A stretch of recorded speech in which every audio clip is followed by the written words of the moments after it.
ഞാൻ ബാബുസേട്ടനെ അങ്ങോട്ട് വിളിക്കാനിരിക്കുവായിരുന്നു. ഒരു 500 രൂപയുടെ ഒരു കടം കൊടുക്കാനുണ്ട്. ഒരു 500 രൂപ തരുമോ? അയ്യോ ബാബുസേട്ടൻ എന്ത് സാലറി? കോഴി അന്നന്ന് വിൽക്കൂലേ?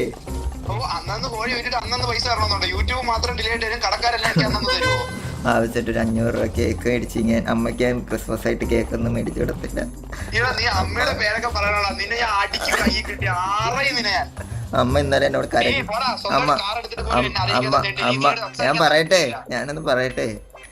ക്രിസ്മസ് ആയിട്ട് അമ്മ ഇന്നലെ ഇരുന്ന് കരഞ്ഞ്, ഇത്ര വളർന്നിട്ട് നീ ഒരു കേക്ക് പോലും മേടിച്ച് തന്നില്ലല്ലോ. ഞാൻ ആ വിഷമത്തിൽ ഇന്നലെ ലൈവ് ഇടാണ്ടിരുന്ന ആവശ്യമായിട്ട് ഇന്നേ ഇല്ലൊരെണ്ണം വെച്ചോ. ഒരു 500 രൂപ പോയി കിട്ടി. അയച്ചാൽ മതി, ഗൂഗിൾ പേയിൽ അയച്ചാൽ മതി. നമ്പർ സൈഡിൽ ഉണ്ട്.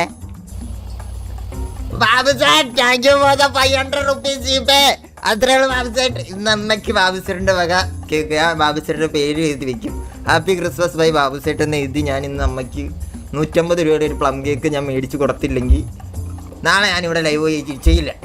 150 രൂപയുടെ പ്ലം കേക്ക്, അതും ബാബുസേട്ടിന്റെ പേര് ഞാൻ ഇറുക്കിൽ വെച്ച് ചെയ്തു. ബാക്കി 350 ഞാനിടും. എനിക്ക് ചെറിയ ആവശ്യങ്ങളൊക്കെ ഉണ്ട്. കോഴി അപ്പൊ നല്ല കോഴി ഫാമൊക്കെ നല്ല ലാഭത്തിലാണ് കേട്ടോ. ചോദിച്ചപ്പോ തന്നെ ആദ്യമായിട്ടാണ് ബാബുസെട്ടിന്റെ ഒരു 500 രൂപ കിട്ടുക എന്ന് പറഞ്ഞാൽ നമ്മൾ വേറെ ആരുടെയും കയ്യിൽ നിന്ന് ഒരു 10,000 രൂപ മേടിക്കുന്നതിന് തുല്യമാണ്. ബാബുസെട്ട് അപ്പൊ നല്ല ലാഭത്തിലാണ് പോക്ക്.